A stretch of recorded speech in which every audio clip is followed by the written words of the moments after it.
الصلاة والسلام على من لا نبي بعده أما بعد فأعوذ بالله من الشيطان الرجيم بسم الله الرحمن الرحيم يا أيها الذين آمنوا إذا قمتم إلى الصلاة فاغسلوا وجوهكم وأيديكم إلى المرافق وامسحوا برؤوسكم وأرجلكم إلى الكعبين وقال الله تبارك وتعالى فيه رجال يحبون أن يتطهروا والله يحب المطهرين قال النبي صلى الله عليه وسلم لا يقبل الله صلاة من غير طهور صدق الله وصدق رسوله النبي الكريم اللهم صل على محمد وعلى آل محمد كما صليت على إبراهيم وعلى آل إبراهيم إنك حميد مجيد اللهم بارك على محمد وعلى آل محمد كما باركت على إبراهيم وعلى آل إبراهيم إنك حميد مجيد بحمد اللہ تعالی ہم سب اللہ تعالیٰ کی طرف سے ملنے والے چند احکامات کو پڑھنے کے لیے اللہ تعالیٰ کی طرف سے ہمیں دیے جانے والے احکامات کو سیکھنے کے لیے جمع ہوئے ہیں۔ ہمارے کورس کا عنوان ہے احکام اسلام کورس، نماز روزہ کورس، جس میں آپ حضرات طہارت کے بارے میں پڑھیں گے۔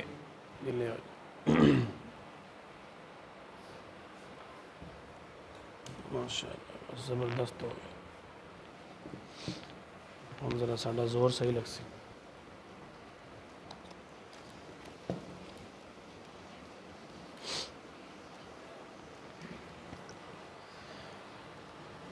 ہمارا نماز روزہ کورس کا آج پہلا سبق ہے۔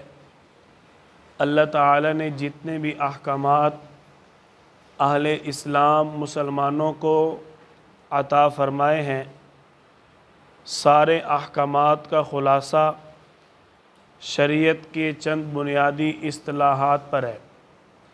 نماز ہے، اس میں بھی کوئی حکم فرض، واجب، سنت، مستحب، حرام، حلال، ان ساری چیزوں کو اس میں شمار کیا جاتا ہے۔ روزہ ہے، اس میں بھی اللہ تعالیٰ کی کچھ چیزیں فرض، واجب، سنت، مستحب۔ زکوٰۃ ہے، اس میں بھی اللہ تعالیٰ کی طرف سے کچھ چیزیں فرض ہیں، واجب ہیں، سنت ہیں، مستحب ہیں۔ اسی طرح حج ہے، حج میں بھی واجب، سنت، فرض، مستحب یہ سب کچھ چلتا ہے۔ جب ساری شریعت کے احکامات میں فرض، واجب، سنت، مستحب، حرام، حلال یہ سب چلتا ہے تو سب سے پہلے ہمیں یہ معلوم ہونا چاہیے کہ فرض کہتے کس کو ہیں، واجب کہتے کس کو ہیں، سنت کی تعریف کیا ہے، سنت مؤکدہ کون سی سنت ہے، سنت غیر مؤکدہ کون سی سنت کو کہا جاتا ہے، مستحب کا حکم کیا ہے، اس کے ساتھ مکروہ تنزیہی، مکروہ تحریمی، یا اگر کسی چیز کو اللہ تعالیٰ نے حرام قرار دیا ہے اس کا درجہ کیا ہے۔ سارے اسلام کے احکامات کے یہ اصول ہیں، یہ اصطلاحات ہیں۔ سارے اسلام کے احکامات میں کوئی چیز اگر فرض ہے، کوئی چیز اگر واجب ہے، کوئی چیز اگر سنت ہے، کوئی چیز اگر سنت غیر مؤکدہ یا سنت مؤکدہ ہے، کوئی چیز حلال ہے، کوئی چیز حرام ہے، کوئی چیز مکروہ تحریمی ہے، کوئی چیز مکروہ تنزیہی ہے، اور کسی چیز کو اللہ تعالیٰ نے مباح قرار دیا ہے۔ سارے اسلام میں، شریعت کے سارے احکامات میں ان اصطلاحات میں سے کوئی نہ کوئی اصطلاح، اصول، ضابطہ فٹ آئے گا۔ سارا دین، ضروری مسائل، تعلیم اسلام، اللہ تعالیٰ کے احکامات کو سیکھنا، یہ ہم سب پر فرض ہے۔ ضروری مسائل دینیہ حاصل کرنا، ان کو پڑھنا، پاکی ناپاکی کے مسائل کا معلوم ہونا، حلال حرام کا علم حاصل کرنا، یہ ہمارے لیے فرض ہے۔ فرض، جس شخص کو فرض کا علم ہی نہ ہوگا وہ فرض پر عمل کیا کرے گا، فرض کے بارے میں خوف کیا کرے گا، فرض کے بارے میں ڈر کیا رکھے گا۔ اب میں آپ حضرات کے سامنے فرض کی تعریف کرنے لگا ہوں۔ فرض اس کو کہتے ہیں جو دلیل قطعی یعنی قرآن کریم یا حدیث متواترہ، قرآن کریم کی آیت میں اللہ تعالیٰ نے اس کام کو کرنے کا حکم دیا ہو، اس کو فرض کہتے ہیں۔ یا آپ صلی اللہ علیہ وسلم نے ایک کام کو کرنے کا تاکید کے ساتھ حکم دیا، آپ کے دور مبارک سے لے کر صحابہ کرام کے دور، صحابہ کرام کے دور سے لے کر آج تک ساری امت کے فقہاء، محدثین، مفسرین اس بات کو مانتے ہوں، تسلیم کرتے ہوں، اس پر عمل کرتے ہوں، اس عمل کے بارے میں حدیث مبارکہ موجود ہو، اس کو حدیث متواترہ کہا جاتا ہے۔ یہ آپ حضرات کو آپ کی زبان میں بتا رہا ہوں، اگر اہل علم کی زبان میں بتاؤں تو شاید آپ کے اوپر سے گزر جائے۔ حدیث متواتر اور دلیل قطعی، اسی لیے دلیل قطعی کہہ دیا جاتا ہے کہ اس میں قرآن کریم اللہ کا حکم بھی آ جاتا ہے اور حدیث متواتر بھی اس میں شامل ہو جاتی ہے۔ جو بات دلیل قطعی سے حکم ہو، ثابت ہو، ہمیں اس کا حکم ملا ہو، اس کو فرض کہتے ہیں۔ فرض کی تعریف پتہ چل گئی۔ اب فرض کے بارے میں تھوڑی سی احتیاط بھی ہے، فرض کی تعریف ابھی مکمل نہیں ہوئی۔ فرض کو اگر کوئی شخص بغیر عذر کے چھوڑ دے، فرض کو اگر کوئی بغیر عذر کے چھوڑ دے، نماز فرض ہے، روزہ فرض ہے، زکوٰۃ صاحب نصاب پر فرض ہے، حج مالدار صاحب استطاعت پر فرض ہے، اسی طرح دیگر احکامات ہیں۔ اب ایک بندے پر ایک اللہ کی طرف سے حکم فرض ہے، وہ اس کو اگر بغیر عذر کے، بلا عذر بالکل چھوڑ دیتا ہے، ایسے شخص کو اللہ تعالیٰ کی طرف سے فاسق کہا گیا، گناہگار کہا گیا، اس نے کبیرہ گناہ کیا، بغیر توبہ کے اس کا وہ گناہ معاف نہیں ہوگا، اور فرض ایسا درجہ رکھتا ہے بندہ توبہ بھی کر لے اللہ کو اختیار ہے اس کو معاف کرے یا نہ کرے۔ کچھ کبیرہ گناہ ایسے ہوتے ہیں کہ بندہ اگر توبہ کر لے یقین ہے معاف ہو جانا ہے۔ کچھ کبیرہ گناہ ایسے ہوتے ہیں کہ جن کے بارے میں بندے کو یقین ہے میں توبہ کر بھی لوں پھر بھی اللہ کو اختیار ہے معاف نہیں ہے۔ مثال عرض کرتا ہوں، ایک بندہ شرک میں مبتلا رہا، شرک بدعات میں لگا رہا، اب وہ بندہ شرک کو چھوڑ کر، وہ شرک ترک کر کے، شرک سے اللہ کی پناہ مانگ کر، توبہ تائب ہو کر کبیرہ گناہ سے اللہ سے معافی مانگ لیتا ہے۔ اب اس کا کبیرہ گناہ جب معاف ہو گیا تو اللہ تعالیٰ کے ہاں اس کے کبیرہ گناہ کی معافی ہو گئی۔ اب اس بندے کو اس بات کا یقین ہو رہا ہے کہ میں نے توبہ کر لی، میرا گناہ، بولو، میں آپ سے بات کر رہا ہوں، آپ مائک سے باتیں کر رہے ہیں، انتظام آپ کے ذمہ ہے، بولو آپ کے ذمہ کیا ہے، بولو نا یار۔ میری عادت ہے کہ سبق کے دوران تربیت بھی ضروری ہو، شاگرد کا یہ حق ہوتا ہے استاد تعلیم بھی دے اور تربیت بھی کرے۔ آپ صلی اللہ علیہ وسلم صرف استاد بن کر نہیں آئے، آپ صلی اللہ علیہ وسلم صرف مدرس، مفسر یا قاری بن کر نہیں آئے. آپ نے فرمایا انما بعثت معلما، اللہ نے مجھے معلم بنا کر بھیجا ہے. معلم اس کو کہا جاتا ہے جو پڑھائے بھی سکھائے بھی. تو دیکھو آپ حضرات کے ساتھ کوئی بندہ اگر مخاطب ہو، آپ اپنے کام کو توجہ دیں. اگر وہ آپ سے مخاطب ہیں، آپ اس کے ساتھ مخاطب ہوں. اگر آپ زندگی میں کامیاب ہونا چاہتے ہیں، میں آپ کو بہت بڑی بات عرض کرنے لگا ہوں. آپ کا کوئی بھی شعبہ ہو، فرنیچر کا ہے، کاروبار کا ہے، کپڑے کا ہے، دکان کا ہے، کوئی بھی شعبہ ہو، کسی بھی شعبے کے اندر آپ حضرات اگر لگے ہوئے ہیں تو یہ اصول ہمیشہ کے لیے ایک ذہن میں رکھے. اصول یہ ہے، آپ اپنے آپ پہ توجہ دیں، اپنے کام پہ توجہ دیں، اپنے وقت پہ توجہ دیں، اپنی محنت پہ توجہ دیں، بجائے اس کے کہ یہاں کیا ہو رہا ہے اور وہ کیا کرتا ہے. ان چیزوں میں آپ اپنا وقت صرف کرنا چھوڑ دیں، انشاءاللہ کبھی ناکامی نہیں ہوگی. یہ بہت بڑی بات میں نے آپ سے عرض کی ہے. چاہے آپ کسی بھی شعبے کے اندر ہیں، کسی بھی شعبے میں ہیں، پڑوسیوں کو دیکھنے پہ آج وقت زیادہ صرف ہو رہا ہے، ادھر ادھر لوگوں کے کیڑے نکالنے میں، تلاش کرنے میں وقت بڑا خرچ ہو رہا ہے.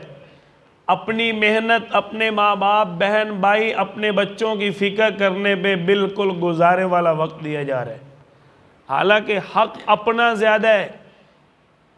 جس انسان نے اپنے آپ کو، اپنے وقت کو نہیں پہچانا، اس نے ترقی کیا کرنی ہے.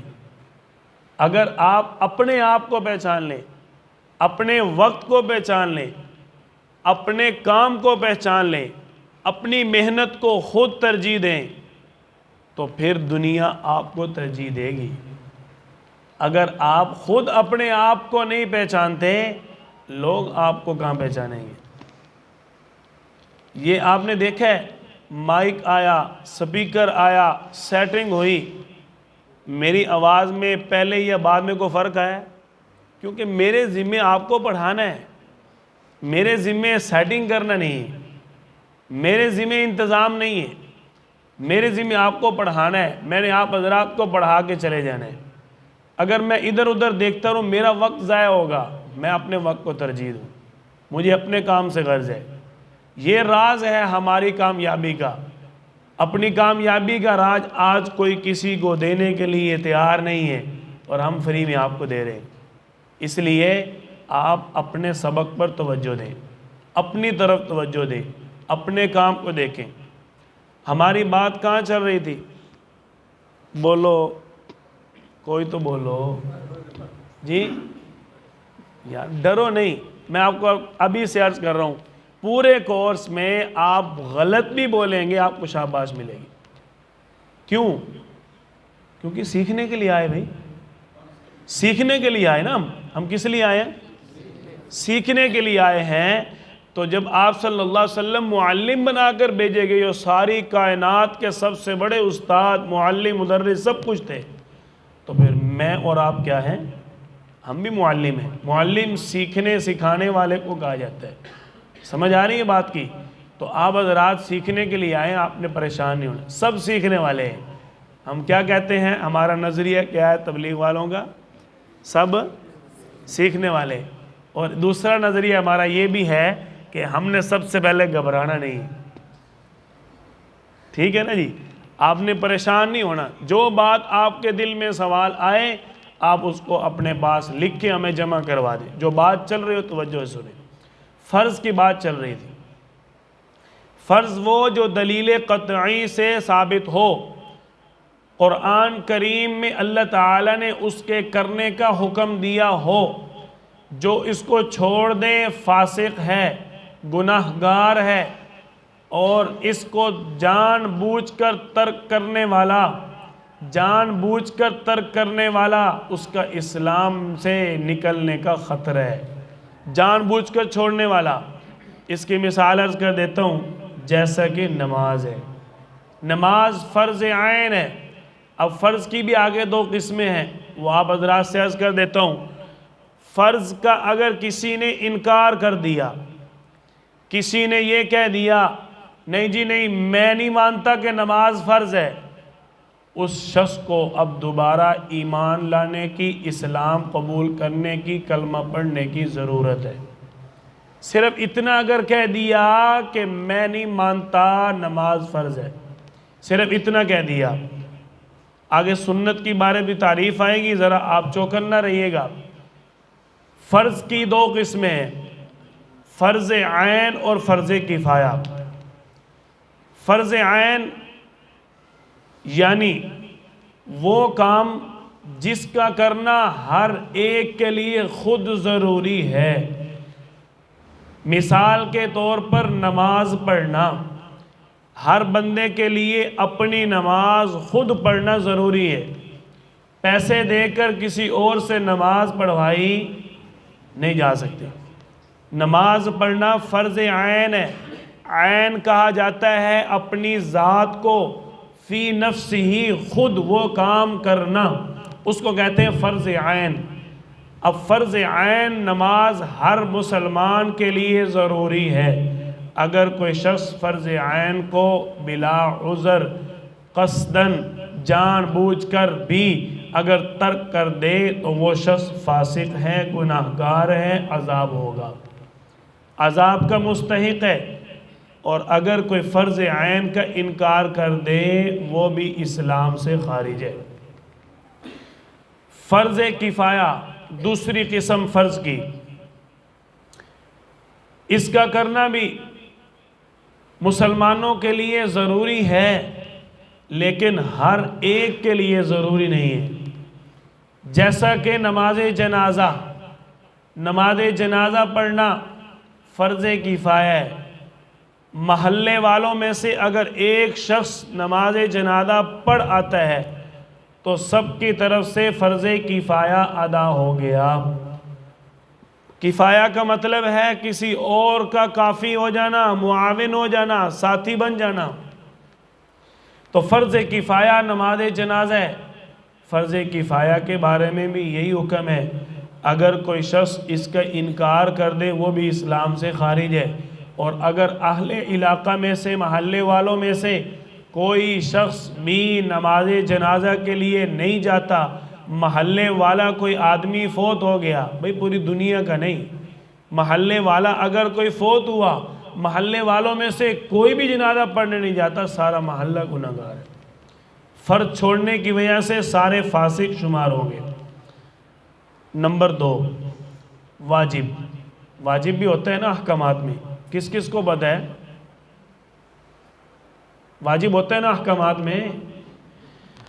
واجب کی تعریف یہ ہے وہ کام جو دلیل ظنی سے ثابت ہو، اس کا بلا عذر چھوڑنے والا فاسق ہے، عذاب کا مستحق ہے، جان بوجھ کر، یعنی کوئی عذر نہیں ہے، نماز فرض پڑھا رہا ہے، نماز فرض پڑھ رہا ہے، سورۃ الفاتحہ پڑھی اور رکوع میں چلا گیا، کہنے لگا میری مرضی میں سورت نہیں پڑھتا ساتھ، یہ واجب ہے، اس کو بلا عذر چھوڑ دیا۔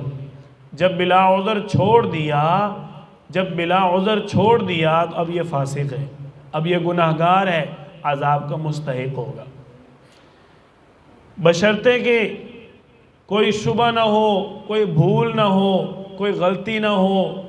اکثر بندہ بھول جاتا ہے نا جی، بھول چوک کی وجہ سے واجب میں آپ نماز میں دیکھتے ہیں سجدہ سہو کرنے سے نماز ہو جاتی ہے، سجدہ سہو کرنے سے نماز ہو جاتی ہے۔ اور واجب کی تعریف نماز میں یہ ہے، واجب کی تاخیر ہونے میں اور واجب کے چھوٹ جانے سے سجدہ سہو واجب ہو جاتا ہے۔ سجدہ سہو کب واجب ہوتا ہے؟ پوری نماز کا یہ خلاصہ ہے، واجب میں تاخیر ہو جائے یا واجب چھوٹ جائے تو سجدہ سہو کرنا پڑتا ہے۔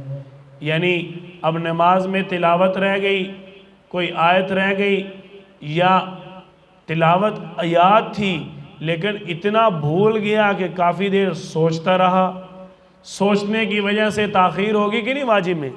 جب تاخیر ہو گئی تو اب سجدہ سہو لازم ہو گیا۔ اس کے بعد ہے سنت مؤکدہ۔ وہ کام جس کو نبی کریم صلی اللہ علیہ وسلم نے یا صحابہ کرام نے ہمیشہ کیا ہو، بغیر عذر کے کبھی بھی ترک نہ کیا ہو، بغیر عذر کے کبھی بھی ترک نہ کیا ہو، سنت مؤکدہ وہ کام جس کو نبی کریم صلی اللہ علیہ وسلم یا صحابہ کرام نے ہمیشہ کیا ہو، بغیر عذر کے کبھی بھی ترک نہ کیا ہو، کبھی چھوڑا نہ ہو۔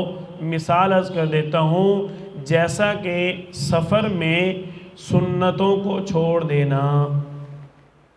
سفر میں سنتیں پڑھتے ہیں۔ اگر کوئی بندہ شرعی مسافر ہو جس نے 78 کلومیٹر سفر کر لیا، اب وہ بن گیا مسافر۔ شرعی مسافر بننے کے بعد اب بندے کے لیے اجازت ہے کہ وہ سنتیں نہ پڑھے، فرض بھی قصر ادا کرے۔ تو اب وہاں پر سنت مؤکدہ تو موجود ہے، بندہ بھی وہی مسلمان ہے جو اپنے گھر میں سنت مؤکدہ پڑھتا ہے، لیکن یہاں تعریف میں ایک بات موجود ہے کہ بغیر عذر کے آپ صلی اللہ علیہ وسلم نے سنت مؤکدہ کو کبھی بھی نہ چھوڑا ہو۔ عذر آ گیا نا، سفر عذر ہے۔ مسافر کو آپ صلی اللہ علیہ وسلم نے مظلوم فرمایا ہے کہ مسافر جو ہے سفر کے ظلم سے گزر کر اپنے مقام تک پہنچتے ہیں، تو مسافر مظلوم ہے نا، عذر آ گیا، مجبوری بن گئی کہ میں مسافر ہوں، اگر میں لمبی لمبی سنتیں پڑھتا رہا میری گاڑی چلی جائے گی نا، تو عذر آ گیا۔ تو یہ ہے سنت مؤکدہ عذر کے علاوہ چھوڑی نہیں جا سکتی، سنت مؤکدہ عذر کے علاوہ نہیں چھوڑی جا سکتی۔ لیکن اگر کوئی چھوڑنے والا ہے تو اس کو بار بار ملامت بھی نہیں کرنی چاہیے، اس کے اور تانا تنبیہ بھی نہیں کرنی چاہیے، دعوت دینی چاہیے، سنت کی دعوت دینی چاہیے، تنقید نہیں کرنی چاہیے، جھگڑا نہیں کرنا چاہیے۔ کیونکہ اگر کوئی شخص سنت کو جان بوجھ کر ترک کر دیتا ہے، چھوڑ دیتا ہے، یہ شخص فاسق ہے، گناہگار ہے، عذاب کا مستحق ہے، اپنے لیے جہنم خرید رہے۔ سنت کے بارے میں بھی آپ حضرات سے مزید عرض کر دیتا ہوں، اگر کوئی شخص اس بات کو جانتے ہوئے کہ آپ صلی اللہ علیہ وسلم کی یہ سنت ہے، جان بوجھ کر یہ کہہ دے میں نہیں مانتا کہ یہ آپ صلی اللہ علیہ وسلم کی سنت ہے، اس کا بھی ایمان خطرے میں ہے۔ آپ صلی اللہ علیہ وسلم کی سنت کوئی عام چیز نہیں ہے بھائی، سنت مؤکدہ یعنی جس سنت کی تاکید ہو، جس سنت کو کرنے کا حکم ہو۔ اس کے بعد ہے سنت غیر مؤکدہ، یہ سارے احکامات آتے ہیں نا، وہ کام جس کو نبی کریم صلی اللہ علیہ وسلم یا صحابہ کرام نے کیا ہو اور کبھی کبھی اپنی مرضی سے چھوڑ بھی دیا ہو، یعنی کوئی عذر نہیں ہے، بس ویسے ہی چھوڑ دیا۔ مثال کے طور پر مغرب کے بعد کے جو آخری 2 نفل ہیں، ظہر کے بعد کے آخری 2 نفل ہیں، عصر سے پہلے کی 4 سنتیں ہیں، عشاء سے پہلے کی 4 سنتیں ہیں، یعنی یہ وہ مقام ہیں جن کو آپ صلی اللہ علیہ وسلم نے اپنی مرضی سے چھوڑا بھی ہے، پڑھا بھی ہے اور چھوڑا بھی ہے۔ لیکن اب جو دور چل رہا ہے، جتنے فتنے اور حالات سخت ہیں، ہمیں تو سنتیں تو چھوڑنا دور کی بات ہے، ہمیں تو نفل چھوڑنا دور کی بات ہے، اپنے طور پر اور بہت زیادہ نوافل پڑھنے کی ضرورت ہے۔ جتنے سخت حالات جا رہے ہیں، میں چھوٹے سا واقعہ عرض کرتا ہوں، ابھی 4-5 ماہ پہلے کی بات ہے، استاد محترم سے ملنے گیا کام کے حوالے سے ہی فیصل آباد میں، استاد جی مولانا مفتی مصطفیٰ عزیز صاحب دامت برکاتہم، میں نے کہا کوئی نصیحت فرما دیں۔ کہنے لگے یہ جو فتنوں کا دور ہے، جو فتنے بڑھ رہے تو اعمال بڑھا دو، جو فتنے بڑھ رہے تو اعمال بڑھا دو۔ اگر ایک پارہ تلاوت کرتے ہو 2 کر دو، اگر روزانہ 4 نفل اضافی پڑھتے ہو 8 کر دو، اگر 8 پڑھتے ہو 10 کر دو، اگر 2 پارے پڑھتے ہو 3 کر دو، جیسے فتنے بڑھ رہے ہیں ویسے ویسے اعمال بڑھا دو۔ تو کتنے سخت حالات ہے اس وقت، فتنوں کا دور ہے نا جی، تو اس لیے سنت غیر مؤکدہ کو بھی چھوڑنا نہیں چاہیے۔ اس کے بعد ہے مستحب۔ مستحب اس کام کو کہا جاتا ہے جس کو کرنے کا ثواب ہوتا ہے اور نہ کرنے کا گناہ کوئی نہیں، بمختصر آپ حضرات کو بتا دیا۔ اس کے بعد ہے حرام، وہ کام وہ فعل جو دلیل قطعی سے ثابت ہو۔ یا ایہا الذین آمنوا انما الخمر والمیسر والانصاب والازلام رجس من عمل الشیطان، اللہ تعالیٰ کا حکم ہے جوا، شراب، قمار بازی، یہ سارا کیا ہے؟ رجس من عمل الشیطان، یہ شیطان کا عمل ہے۔ تو اللہ تعالیٰ نے حرام قرار دے دیا نا، یہ ہے دلیل قطعی، قرآن کریم سے اللہ کے حکم سے ثابت ہے۔ اللہ کے حکم سے ہمیں یہ کہا گیا مانو شراب کیا ہے؟ حرام ہے۔ تو یہ حرام کی تعریف ہے، جو بات دلیل قطعی سے ثابت ہو اس کو حرام اگر اللہ تعالی نے قرار دیا ہے تو اس کام کو کرنے سے بچنا چاہیے۔ حرام اور فرض درجہ دونوں کا برابر ہے، درجہ دونوں کا برابر ہے۔ فرض میں کرنا یہ لازمی ہے، حرام میں بچنا یہ لازمی ہے۔ فرض کا انکار کرنے والا بھی مسلمان نہیں رہتا، اور اللہ نے جس چیز کو حرام قرار دیا ہو اس کو حلال کہنے والا بھی مسلمان نہیں رہتا۔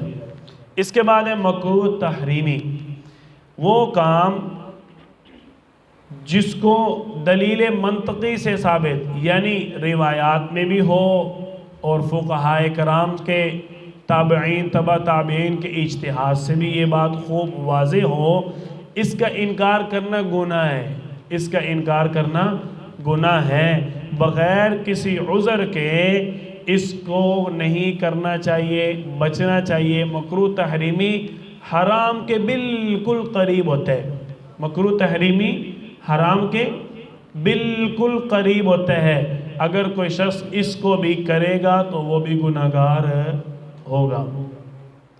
اس کے بعد ہے مکروہ تنزیہی۔ مکروہ تنزیہی وہ کام جس کے نہ کرنے میں ثواب ہو اور کرنے میں کوئی گناہ بھی نہ ہو۔ مکروہ تنزیہی کا مطلب ہے کہ ناپسندیدہ چیز، ناپسندیدہ چیز، جیسا کہ جانور کی اوجڑی، جانور کی اوجڑی یہ آپ صلی اللہ علیہ وسلم نے نہیں کھائی، لیکن کیا ہے؟ حلال ہے، کھانی چاہیے۔ کیوں؟ جب آپ صلی اللہ علیہ وسلم نے حلال قرار دی ہے تو پھر ہمیں حرام کہنے کی ضرورت نہیں ہے، لیکن کسی بندے کا دل نہیں مانتا، اب وہ کیا کرے؟ اب آپ جیسے مفتیان کرام تو اس کو کہیں گے پھڑ لو، لمحہ پا دیو۔ جب مولوی کہہ رہے حلال ہے، حدیث میں آگے حلال ہے، تو یہ کون ہوتا ہے کہنے والا میں نہیں کھاتا؟ آپ جیسے مفتی تو کیا کہیں گے؟ پڑھ لو جی، ایسے ہی ہوگا نا جی۔ لیکن ہمارے جیسے مفتی کیا کہیں گے؟ کوئی بات نہیں، مکروہ تنزیہی ہے، اگر ناپسند ہے، پسند نہیں ہے، اس کی مرضی وہ نہیں کھاتا تو اجازت ہے نہ کھائے، سختی نہیں ہے۔ مکروہ تنزیہی، یہ مکروہ تنزیہی اور مستحب دونوں قریب قریب ہیں۔ مستحب میں کرنے کا ثواب ہے، مکروہ تنزیہی میں چھوڑنے کا ثواب ہے۔ سمجھ آگئی جی؟ اپنی مرضی ہے دونوں میں۔ مباح، آخری بات، مباح وہ کام ہوتا ہے کہ جس کے نہ کرنے میں کوئی ثواب ہے نہ جس کے چھوڑنے میں کوئی ثواب ہے۔ کچھ کام ایسے بھی شریعت کے اندر موجود ہے۔ تو یہ جو تعریفات ہیں ان کو اچھی طرح آپ نے ذہن نشین رکھنا ہے۔ ان میں آپ سے فرض، واجب، حرام اور سنت مؤکدہ، یہ 4 چیزیں تو لازمی آپ سے سنی بھی جائیں گی۔ آپ اپنی کاپیوں میں یہ لکھیں گے بھی۔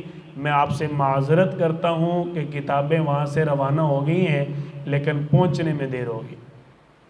ٹھیک ہے جی. اب لاہور سے کتابوں نے خود آنا ہو تو خود اندازہ لگائیں کہ کیسے پہنچے گی، کیونکہ انہوں نے خود آنا ہے، میں تو لینے نہیں جا رہا. تو جو بھیجنے والے ہیں انہوں نے دیر کر دی. آپ بھی سوچ رہے ہیں کتابوں کے لیے ٹنگا لگی ہوئی ہیں بھائی، ماشاءاللہ. آپ کو مسکرانے کے لیے میں نے عرض کی. تو آج کے ہمارے سبق کا حصہ ہے پاکی اور صفائی کا بیان. احکامات شروع میں آپ سے عرض کر دیے. اب پورے کورس کے اندر کہیں اگر کوئی بات آئے گی نا کہ جناب صاحب نصاب کے لیے زکوٰۃ ادا کرنا واجب، تو آپ کو پتہ ہونا چاہیے یہ واجب کیا ہے، اس لیے شروع میں بتایا. ٹھیک ہے جی. اگر بات آ جائے کہ نماز کے لیے وضو کرنا فرض، تو آپ فوراً سوچیں، دین میں گھمائیں کہ ہم نے فرض کی تعریف پڑھی ہے. فرض کے بارے میں جیسے مثال کے طور پہ وضو کی بات آئے گی تو اس کے بارے میں قرآن کریم کی آیت موجود ہے. سورۃ المائدہ کا 2 رکوع اور پہلی آیت اللہ تعالی نے نازل فرمائی ہے. اچھا جی، پاکی اور صفائی کا بیان. پاکی کی اسلام میں بہت زیادہ اہمیت ہے، لیکن افسوس، صد افسوس کہ آج مسلمان پاکی اور صفائی سے دور ہے، غیر مسلم پاکی اور صفائی میں مسلمان سے آگے ہے. ہمارے بازاروں کا حال دیکھ لو، کچرے کا ہمارا حال دیکھ لو. بازاروں کو کیا دیکھنا، اپنے گھروں کو دیکھ لیں. ہمارے گھروں کے اندر اس طرح کی صفائی نہیں جس طرح کی صفائی یورپ کے بازاروں میں ہے. جنہوں نے دیکھا، بڑے قریب سے دیکھا اور پکی رپورٹیں اور خبریں دیں کہ وہاں کے لوگ بڑے صفائی پسند ہیں، لیکن افسوس کہ مسلمان جہاں چیز کھاتا ہے وہی پھینک دیتا ہے. ابھی آج ہی میں اپنے مدرسے کے طلباء سے عرض کر رہا تھا کہ راستے میں بھی چیز کھا کر ہمیں ریپر یا چھلکا وغیرہ نہیں پھینکنا چاہیے. ہم مسلمان ہیں، کچرہ دان میں یا کچرے والی جگہ پر پھینکیں. اگر ہر بندہ اس فریضے کو خود ادا کرے گا، آپ خود سوچ لیں کہ ہمارا پورا شہر کتنا صاف ستھرا ہو جائے گا. جو صفائی والے ہیں ہم ان کو کہہ رہے ہوتے ہیں گند والے آگے جی، کہہ رہے ہوتے ہیں نا کہ نہیں، کچرے والے آگے. حالانکہ کچرا تو ہم ڈالتے ہیں، وہ تو صفائی والے ہیں، وہ تو صفائی کرتے ہیں. پاکی اور صفائی کی اسلام میں بڑی اہمیت ہے. اب آپ کورس کر رہے ہیں تو آپ کو جو بات آپ پڑھیں سنیں اس پر عمل کریں. کوئی بندہ اب اپنے گھر میں چیز کھا کر ایسے نہیں پھینکے گا، اس کو باسکٹ میں کچرہ دان میں آپ حضرات نے پھینکنا ہے. سارے پکا ارادہ کرتے ہیں. بازار میں بھی کوئی چیز اگر کھانی ہے تو تھوڑی دیر کے لیے، زیادہ دیر نہیں لگے گی. آپ اگر یہاں چیز کھاتے ہوئے بازار سے نکلیں گے، ویسے بازار میں چلتے پھرتے کھانا مکروہ ہے. اب مکروہ کی تعریف تو آپ کو پہلے ہی آ گئی ہے ماشاءاللہ. مکروہ تنزیہی ہے بازار میں چلتے پھرتے کھانا. اگر کسی نے کوئی چیز کھا لی تو اب اس کو چاہیے کہ وہیں گند نہ ڈالے، وہیں شاپر نہ پھینک دیں، وہیں چھلکا نہ پھینکیں، بلکہ تھوڑی دیر کے لیے اس کو اپنے ہاتھ میں رکھ لیں. راستے میں قریب ہی اس کو کچرے والی جگہ مل جائے گی، وہاں پھینک دیں. بھائی ہم مسلمان ہیں، ہماری مثال دینی ہے دنیا نے.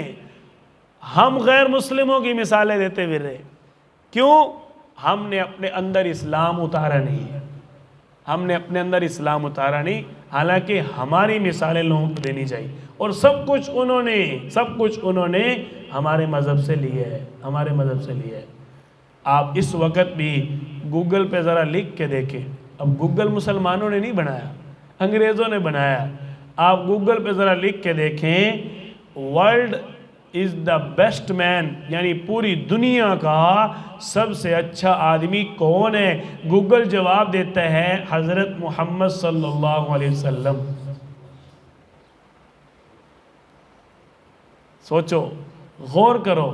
کافر مان رہے ہیں کہ اس کی تعلیمات میں خیر ہے، لیکن وہ اپنی آزادی کے لیے مسلمان نہیں ہوتے.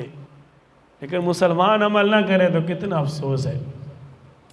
اللہ تعالیٰ نے سورۃ التوبہ آیت نمبر 108 میں فرمایا فیہ رجال یحبون ان یتطہروا واللہ یحب المطہرین. وہ لوگ ہیں جو خوب پاک اور پاکیزہ رہتے ہیں اور پاک ہونے کو پسند کرتے ہیں۔ واللہ یحب المطہرین، جو پاک ہونے کو پسند کرتے ہیں اللہ بھی ان کو پسند کرتا ہے۔ پاک اور صاف ہونا کتنی پسندیدگی ہے۔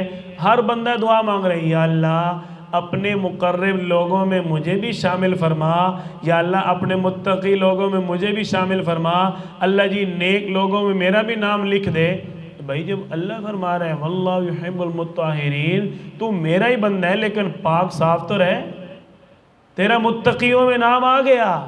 کیوں؟ اللہ فرما رہے ہیں واللہ یحب المطہرین، میں پسند کرتا ہوں پاکی اور صفائی رکھنے والے کو۔ تو وہ لمبی لمبی دعائیں مانگنے سے بہتر ہے وہ کام کر کے دکھاؤ، کام کر کے دکھاؤ۔ اسلام بھی اسی چیز کی دعوت دیتے ہیں۔ ہم اپنی اولاد کو کیا کہہ رہے ہوتے ہیں؟ باتیں نہ بناؤ، کام کر کے دکھاؤ۔ اور ہم خود جو ہے ادھر ادھر یہاں وہاں کی باتیں بنا کر اپنا آپ منوانے کی کوشش کرتے ہیں۔ اگر اپنے آپ کو کچھ منوانا اور بنانا ہے، باتیں نہیں، کام کر کے دکھانا ہوگا۔ نماز صحیح ہونے کے لیے بدن، کپڑے اور نماز کی جگہ کا پاک ہونا اور باوضو ہونا ضروری ہے۔ یہ چار چیزیں لازمی ہیں نماز کے لیے۔ اب ایک پاکی اور صفائی کے متعلق بات ہے، استنجا کرنا۔ استنجا کرنا ہر ایک فرد کی ضرورت ہے۔ استنجا کہتے کس کو ہیں؟ پہلے تو ہمیں یہ معلوم ہونا چاہیے، پخانہ یا پیشاب کرنے کے بعد جو ناپاکی شرمگاہ، پخانہ یا پیشاب کی جگہ پر لگی رہ جاتی ہے، اس سے پاک اور صاف ہونے کو استنجا کہتے ہیں۔ استنجا کی تعریف سمجھ آ گئی؟ استنجا کرنے والے کو، پاکی اور صفائی حاصل کرنے والے کو بھائی اللہ تعالیٰ پسند فرماتا ہے۔ کئی بندے سوچ رہے ہوں گے یار شرم آ رہی ہے، آتی ہے نا، آتی ہے نا، لیکن اللہ تعالیٰ کیا فرما رہے ہیں؟ ان اللہ لا یستحیی من الحق، اللہ حق بات، سچی بات کرنے سے شرماتا نہیں ہے۔ حضرت عائشہ رضی اللہ عنہا سے عورتیں آپ صلی اللہ علیہ وسلم، چونکہ اب مردوں کی سنتیں تو آپ کے ذریعے مل گئی لوگوں کو، عورتوں کا بھی تو اسلام ہے نا بھائی، عورتوں کا بھی تو اسلام ہے، تو عورتیں کون سی سنت پہ عمل کریں گی؟ عورتیں کون سی سنت پہ عمل کریں گی؟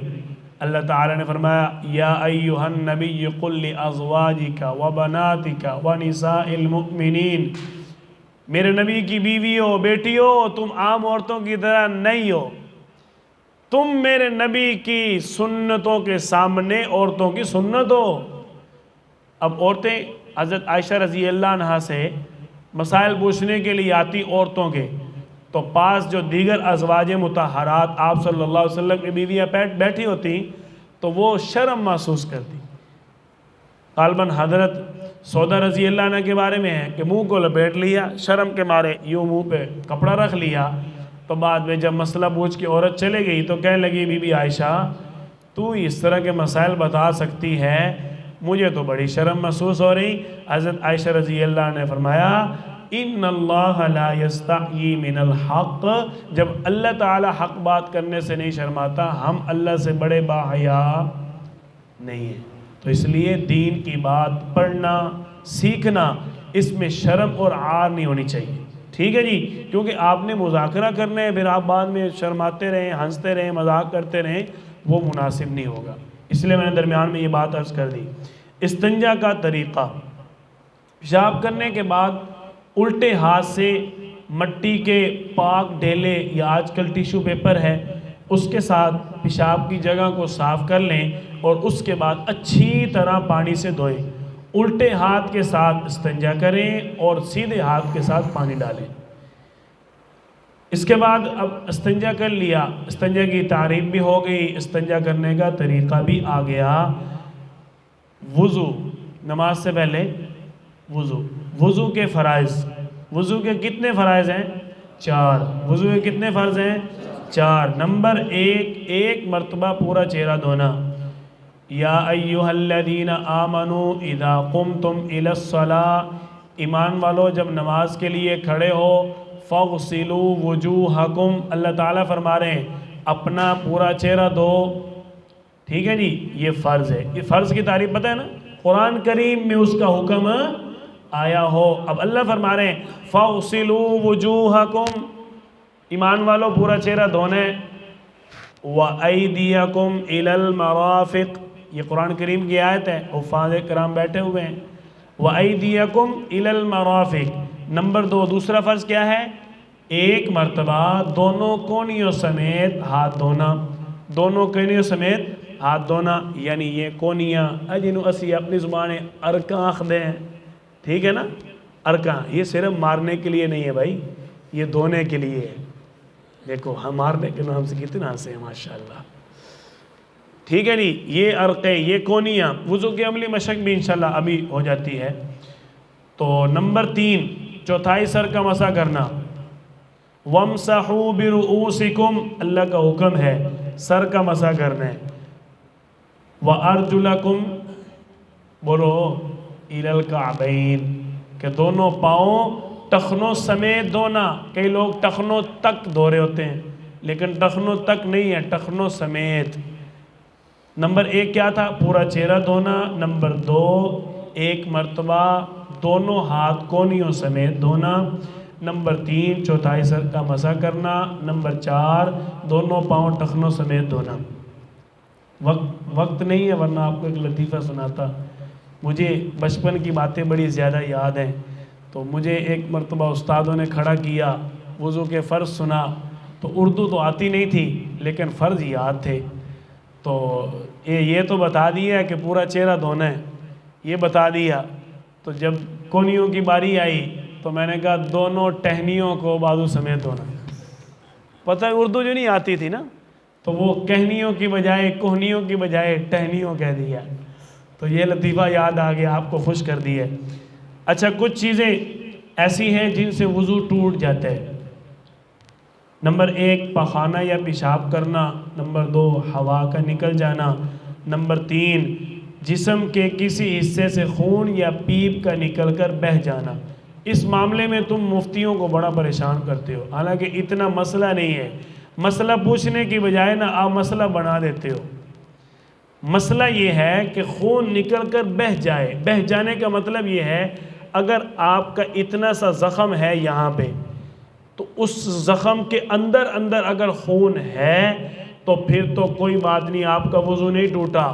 اگر آپ کے زخم سے خون سرک گیا، نیچے گر گیا یا تھوڑا سا پھیل گیا، پھر آپ کا وضو ٹوٹ گیا. اس کا مطلب ہے خون بہہ جانا، پیپ بہہ جانا. اب تم بہت زیادہ اس معاملے میں نا مفتیوں کو چون چرا میں ڈال دیتے ہو، مسئلہ پوچھتے پوچھتے مسئلہ بنا دیتے ہو. اب سمجھ آ گئی؟ خون نکلنے سے، پیپ نکلنے سے وضو نہیں ٹوٹتا. خون یا پیپ نکل کر بہہ جانے سے، زخم کی حد سے نکل گیا، گر گیا یا بڑھ گیا، پھیل گیا، تو پھر آپ کا وضو ٹوٹ جائے گا. نمبر 4 منہ بھر کے قے آنا، الٹی کرنا. سمجھ آ رہی ہے جی؟ منہ بھر کے مطلب یہ ہے کہ اتنی زیادہ قے آئے کہ وہ دیکھنے میں منہ بھر سے زیادہ لگ رہی ہو. دیکھنے میں منہ بھر سے زیادہ لگ رہی ہو. اب اس کا اندازہ دیکھنے سے ہی ہو جائے گا بندے کو. سمجھ آ رہی ہے بات کی؟ اب روزے کے معاملے میں لوگ بڑا اس بات کو نا مشکل سمجھتے ہو اور پریشان کر دیتے ہیں. بھائی منہ بھر کے الٹی آ جائے روزہ نہیں ٹوٹتا. لوگ سمجھتے ہیں روزہ بھی ٹوٹ جاتا ہے. الٹی جان بوجھ کر اگر کی ہے تو پھر روزہ ٹوٹ جاتا ہے. اب جان بوجھ کر کون پاگل ہے جڑا منہ دے وچ گلیاں مار کے خود کرے الٹی. سمجھ آ رہی ہے بات کی؟ تو الٹی کے بارے میں ہم نے جو روزے کا ایک ہوا بنایا ہوا ہے، اس مسئلے میں بھی آپ بڑا ہی مفتیوں کا مسئلہ بنا دیتے ہو. ٹھیک ہے جی؟ صرف اس لیے کہ کسی طریقے کوئی ایک ادھا مفتی آخ دے ہوئے ٹھیک ہے افطار کر لا ہوں کل نو رکھ لینا. 9 مفتی اگر یہ کہیں گے نہیں بھائی تیرا روزہ ہے، پھر اگلے کو دوسرا کہے گا تیرا روزہ ہے، تیسرے کو تیسرا کہ نہیں تیرا روزہ ہے، چوتھے کو. جب تک کوئی مفتی یہ نہ کہہ دے ہاں ٹھیک ہے ٹوٹ گیا کھاؤ پیو، تب تک فون گھماتے رہتے ہیں. سبحان اللہ، مسلمانہ دے سبحان اللہ کہہ دو. اچھا جی، نمبر 5 لیٹ کر یا ٹیک لگا کر سونا. میں بڑے درد سے یہ بات عرض کرنے لگا ہوں اور آپ پورے دھڑلے سے یہ بات کیا کریں. میں نے تو درد سے ہی کہنی ہے، کیونکہ جہاں میں بیٹھا ہوں یہاں درد ہی بیان ہو سکتا ہے، جہاں آپ بیٹھے ہیں وہاں سارے دھڑلے چلتے ہیں. کرسیوں پر بیٹھ کر نماز پڑھنے والے ہمارے حضرات ٹیک لگا کر سو بھی جاتے ہیں، اور ٹیک لگانے کے حالت میں اونگیں بھی لے رہے ہوتے ہیں اور نماز بھی پڑھ رہے ہوتے ہیں. میرے پاس ہمارے علاقے کے بہت بڑے جو ہے وہ پرانے ساتھی ہیں. وہ اپنے آپ کو میں مثال سے عرض کر دوں تو وہ سعودی عرب کے بڑے مفتیان کرام سے بڑا اپنے آپ کو مفتی سمجھتے ہیں. ان کی میرے پاس اس وقت ویڈیو موجود ہے کہ وہ کرسی پر بیٹھ کر سو بھی رہے ہوتے ہیں، نماز بھی پڑھ رہے ہوتے ہیں. لیکن اگر کسی نے کہہ دیا نا کہ تیری نماز ٹوٹ گئی تو وہ اس کی ہر چیز توڑ کے رکھ دے گا. یہ بڑے درد سے بات عرض کر رہا ہوں. کرسی پر بیٹھ کر نماز پڑھنے والے حضرات جو ہیں وہ اکثر ٹیک لگا کر سو جاتے ہیں، اونگ آتی ہے، وہ سمجھتے ہیں کہ ہماری نماز بھی باقی ہے، وضو ہی باقی ہے. اور بات عرض کر دیتا ہوں، میرے نزدیک کرسی پر بیٹھ کر نماز کے اندر بندہ اگر عادی ہو جائے گھر سے چل کر آ رہا ہے تو اس کی کرسی پر بیٹھ کر نماز نہیں ہو رہی. مفتی طارق مسعود صاحب کا نام سنا ہوا آپ نے؟ ان کا بھی فتویٰ یہی ہے کہ کرسی پر بیٹھ کے نماز نہیں ہوتی. آپ صلی اللہ علیہ وسلم اتنے شدید بیمار تھے آخری عمر میں کہ 2 آدمیوں کے سہارے پہ یار مسجد آئے تھے. اب بتاؤ کوئی بندہ آپ نے دیکھا 2 سہاروں پہ کوئی مسجد آ رہا ہو؟ آپ صلی اللہ علیہ وسلم سے زیادہ بیمار تو نہیں ہے نا؟ آپ صلی اللہ علیہ وسلم سے حضرت عائشہ نے پوچھا یا رسول اللہ آپ کو بخار ہے؟ آپ تو بہت زیادہ بخار ہے. آپ صلی اللہ علیہ وسلم عائشہ جتنا تم میں سے 10 آدمیوں کو بخار ہوتا ہے اتنا مجھ اکیلے کو بخار ہوا ہے. آپ صلی اللہ علیہ وسلم کی اتنی شدید مرض، 2 آدمیوں کے سہارے پہ آپ مسجد جا رہے ہیں پھر بھی آپ نیچے بیٹھے. اب لوگ کہہ دیتے ہیں جی ادھر تو کرسی ہوتی کوئی نہیں، کہتے ہیں نا. اب بھائی یہ منبر رسول ہے وہ کہاں سے آیا ہے؟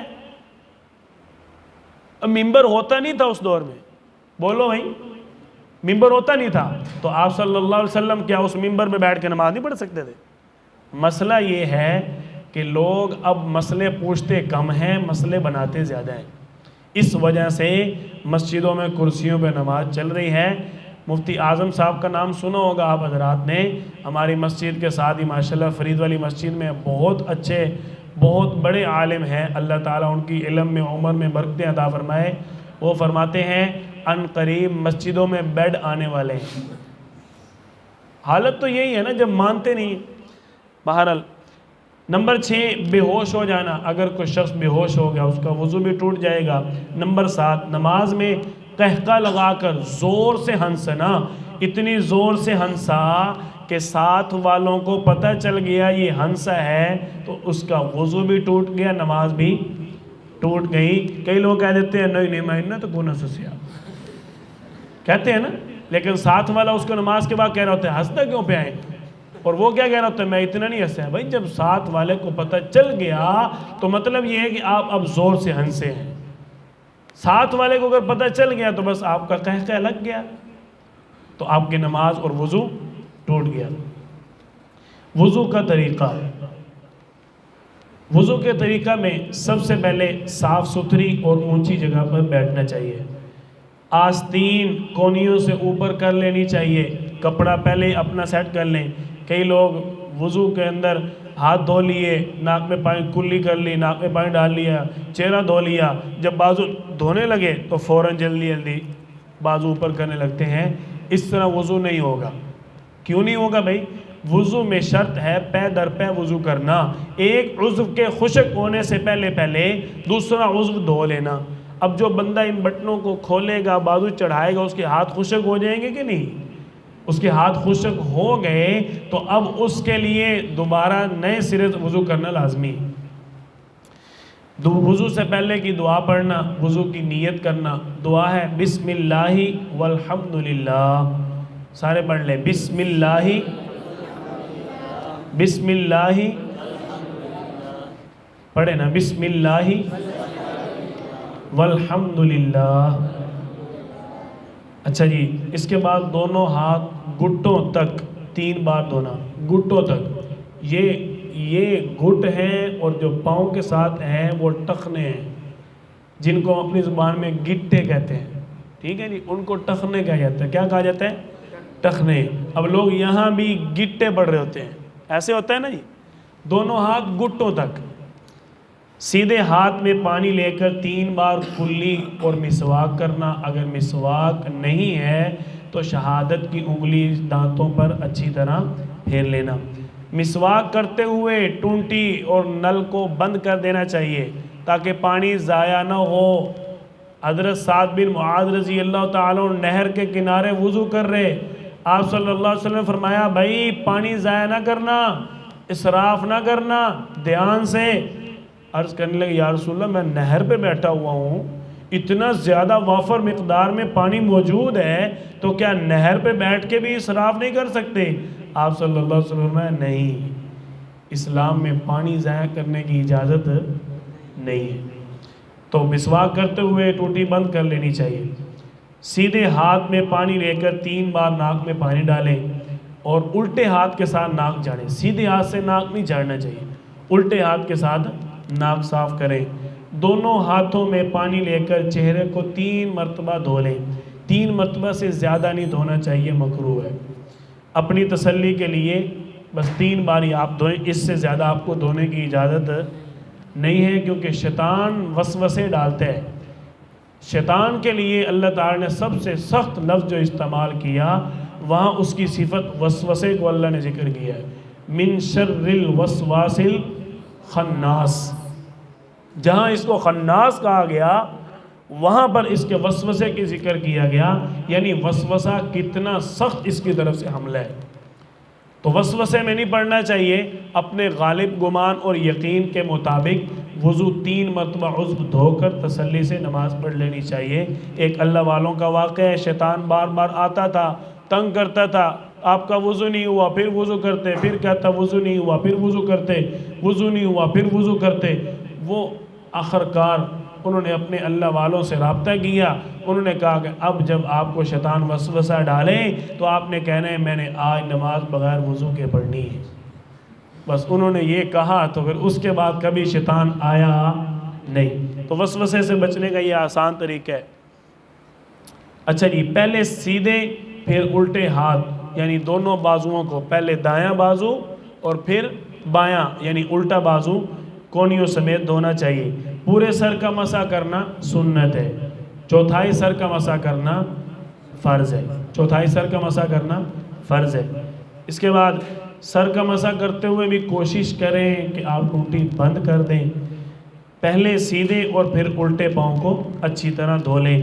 انگلیوں کا خلال بھی کر لینا چاہیے، یہ چھوٹی انگلی کے ساتھ اپنی انگلیوں کے درمیان آپ خلال کریں۔ وضو سے پہلے کی دعا بسم اللہ والحمدللہ، وضو کے درمیان کی دعا اللہم اغفر لی ذنبی ووسع لی فی داری وبارک لی فی رزقی۔ آپ بھی پڑھ لیں اللہم اغفر لی ذنبی ووسع لی فی داری وبارک لی فی رزقی۔ کیسی زبردست دعا ہے، اے اللہ میرے گناہ بخش دیجئے، میرا گھر کشادہ کر دیجئے اور میرے رزق میں برکت عطا فرما دیجئے۔ زبردست دعا ہے۔ وضو ختم ہونے کے بعد دعا پڑھیں۔ بھائی یہ جو ہے نا، یہ وضو کے بعد انگلی اوپر اٹھانا، سارے اٹھاتے ہیں نا، یہ سنت نہیں ہے، یہ سنت نہیں ہے۔ بس ہلکا سا چہرہ آسمان کی طرف کر کے آپ دعا پڑھ لیں۔ ساری دعا پڑھتے ہوئے آسمان کی طرف چہرہ کرنا لازمی نہیں ہے۔ اشہد ان لا الہ الا اللہ، بس اتنا آپ پڑھ کے باقی دعا آپ چلتے جیسے بھی پڑھیں، کوئی اس میں نہیں ہے۔ اور انگلی جو شہادت کی آسمان کی طرف کرنا یہ سنت نہیں ہے۔ بات سمجھ آ گئی جی؟ وضو کے ختم ہونے پر دعا اشہد ان لا الہ الا اللہ وحدہ لا شریک لہ واشہد ان محمدا عبدہ ورسولہ اللہم اجعلنی من التوابین واجعلنی من المتطہرین۔ ترجمہ، میں گواہی دیتا ہوں کہ اللہ کے سوا کوئی معبود نہیں، وہ اکیلا ہے، اس کا کوئی شریک نہیں، میں گواہی دیتا ہوں محمد صلی اللہ علیہ وسلم اللہ کے بندے اور اس کے رسول ہیں۔ اے اللہ مجھے توبہ کرنے والوں میں شامل فرما اور مجھے پاک صاف رہنے والوں میں شامل فرما۔ یہ وضو کا طریقہ۔ اس کے بعد مختصر غسل کا طریقہ بھی فرائض وغیرہ پڑھ لیتے ہیں۔ اللہ تعالیٰ نے سورۃ البقرہ آیت نمبر 222 میں فرمایا ان اللہ یحب التوابین و یحب المتطہرین، کہ بے شک اللہ تعالیٰ توبہ کرنے والوں کو اور خوب پاک صاف ستھرے رہنے والوں کو پسند فرماتا ہے۔ آپ صلی اللہ علیہ وسلم کا فرمان بھی ہے لا يقبل اللہ صلاۃ من غیر طہور، بخاری شریف کے اندر یہ حدیث مبارکہ ہے، اللہ تعالیٰ بغیر پاکیزگی کے کوئی نماز قبول نہیں فرماتے۔ بس غسل کے فرائض آپ سن لیں، ان چیزوں کو آپ یاد کر لیں تو یہ ہمارے لیے کافی ہوگا، کیونکہ وقت ہمارا پورا ہو گیا۔ غسل کے 3 فرائض ہیں۔ نمبر 1 منہ بھر کلی کرنا، اگر روزہ نہ ہو تو غرارہ کرنا، یعنی منہ میں پانی لے کر منہ میں اچھی طرح پانی گھمانا۔ لوگ سمجھتے ہیں صرف کلی کرنا فرض ہے، صرف کلی کرنا فرض نہیں ہے بھائی، منہ بھر کلی کرنا فرض ہے۔ منہ بھر کلی کرنا، ایک کلی ہوتی ہے جس سے صرف زبان بمشکل بندے گیلی ہوتی ہے، اور ایک کلی ہے کہ اس میں داڑھیں اندر سے باہر سے، زبان اوپر سے نیچے سے، تالو اچھی طرح سارا گلا تر ہو جاتا ہے، وہ ہے منہ بھر کلی۔ تو غسل کے لیے منہ بھر کلی کرنا فرض ہے۔ غرارہ بھی اس کا حصہ ہے۔ نمبر 2 ناک میں پانی ڈالنا، کہ ناک کی نرم ہڈی، یہ جو ہلتی ہے نا ہڈی، اس کو نرم ہڈی کہا جاتا ہے۔ نمبر 3 پورے بدن پر اس طرح پانی بہانا کہ ایک بال برابر بھی جگہ خشک نہ رہے۔ کتاب آ جائے گی، آپ اس میں یہ چیزیں یاد کر لیں گے۔ آج کتاب نہیں آ سکی، اس کے لیے میں معذرت چاہتا ہوں۔ آج کا ہمارا سبق نمبر 1 مکمل ہو گیا، ٹھیک ہے جی۔ جو چیزیں یاد کرنے والی ہیں آج کا دن آپ درگزر کر لیں، کتاب آ جائے گی انشاءاللہ، آپ اس میں سے لکھ بھی لیں گے اور یاد بھی کر لیں گے۔ جو چیزیں آپ کو پڑھائی ساری کتابیں موجود ہیں، یہ فائل کتاب کی ہی فائل میرے پاس موجود ہے، لیکن وہ کتاب چھپ جائے گی، آپ کے لیے یاد کرنا، لکھنا، پڑھنا ساری چیزیں آسان ہوگی۔ اللہ تعالیٰ جو کہاں سنا اس پر عمل کرنے کی توفیق عطا فرمائے۔ سوال کی کوئی بھی پرچی ہو تو آپ ہمیں جمع کروا کے جائیں۔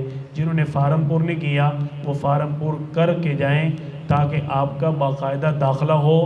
ٹیسٹ اور امتحان جو چیزیں آپ یاد کریں اس میں آپ کو انعام بھی ملے۔ اللہ تعالیٰ آپ کی اس کاوش کو، محنت کو، آنے کو اپنی بارگاہ میں قبول فرمائے۔ الحمدللہ رب العالمین۔